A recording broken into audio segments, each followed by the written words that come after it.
Rob, it's so nice to have you out here in Lunenburg, Massachusetts on this beautiful day. Yes. In front of Lunenburg Middle High School.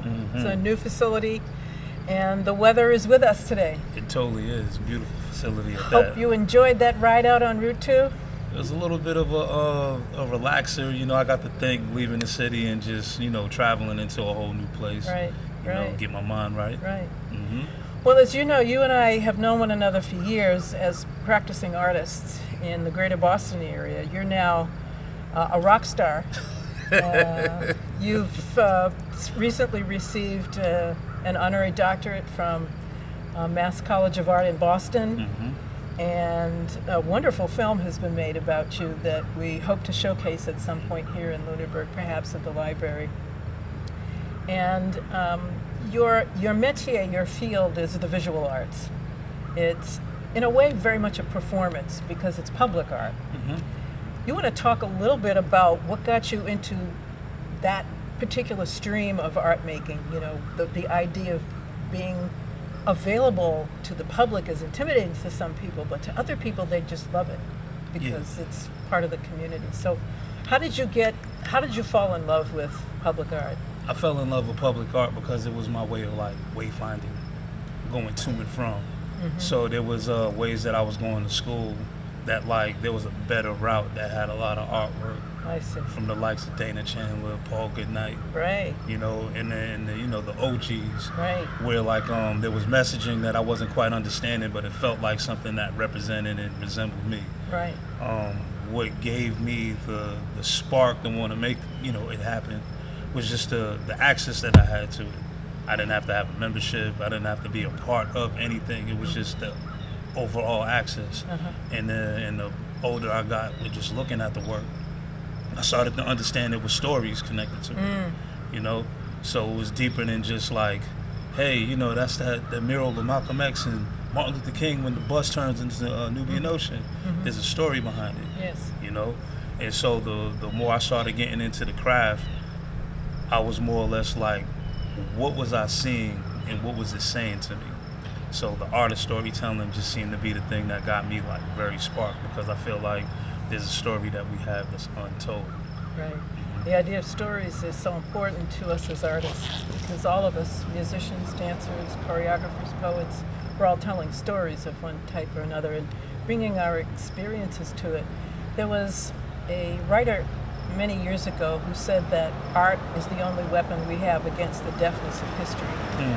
And that sounds very much like public art and mural making. Yes. And what it takes to tell stories that are about things that are sometimes uncomfortable for us to talk about or confront, and other times to give us an opportunity to publicly display the kinds of beauty that we see in our own communities. So can you tell us a little bit about what your trajectory has kind of been? Because I know that you have for years not only co-founded Artists for Humanity, but you worked there for 20 years.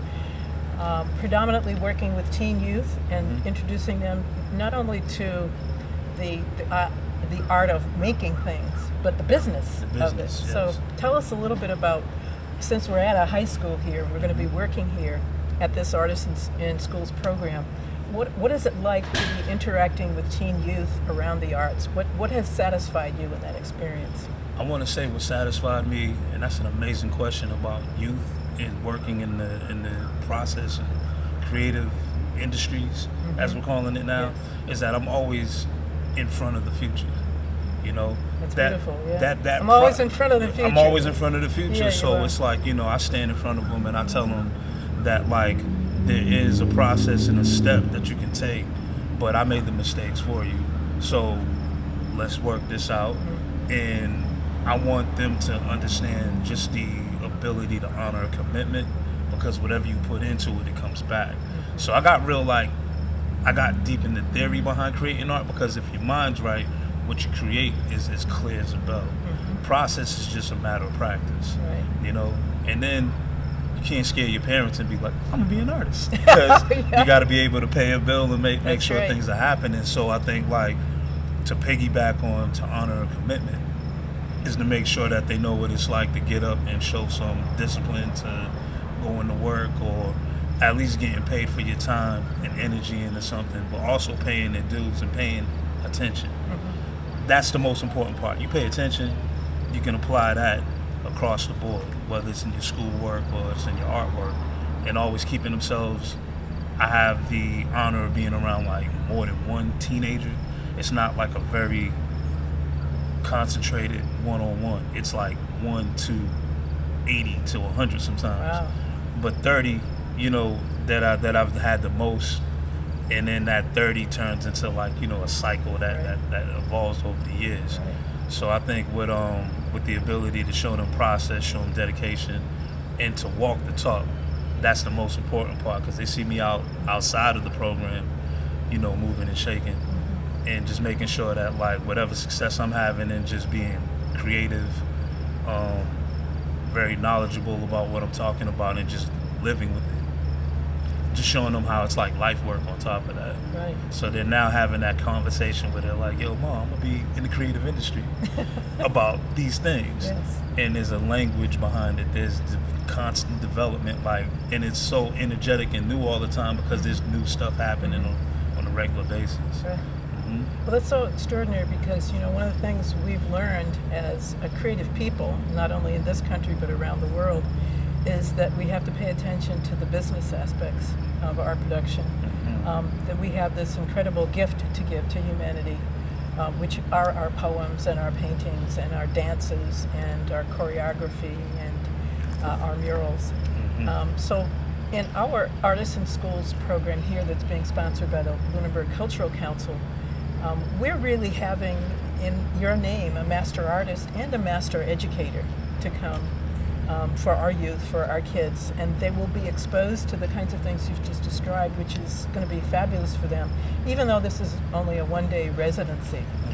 I'm just curious, if you were to actually quantify the number of murals you've probably made, all of them, the big ones, the little ones, indoor, outdoor, how many of them do you think you've made? It's easily close to 400. 400? Yeah. Okay, so we have a master artist who's made easily close to 400 murals at Lunenburg High School, who's going to be interacting with a group of students to do an art project here that is yet to be determined. We'll work with the teachers here to sort out what that will be, and we'll meet with them shortly.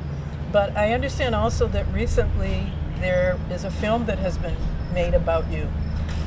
It's always interesting as an artist to stand up outside of the camera that's on you and look back at it. What did you learn about yourself after you looked at that film, after it was made?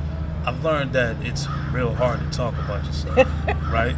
Like, it's super hard to like do that, but then for the film to have an ability to capture me in real time, I've learned that, like, I think twice as long as I create, because everyone looks at it and it's like, you do that so fast, right, but they don't know I'm living with it. That's right. I go to sleep, I wake up, I sing a song, I find relevance in everything that I'm creating, and the universe puts it together so that it curates how I move day to day.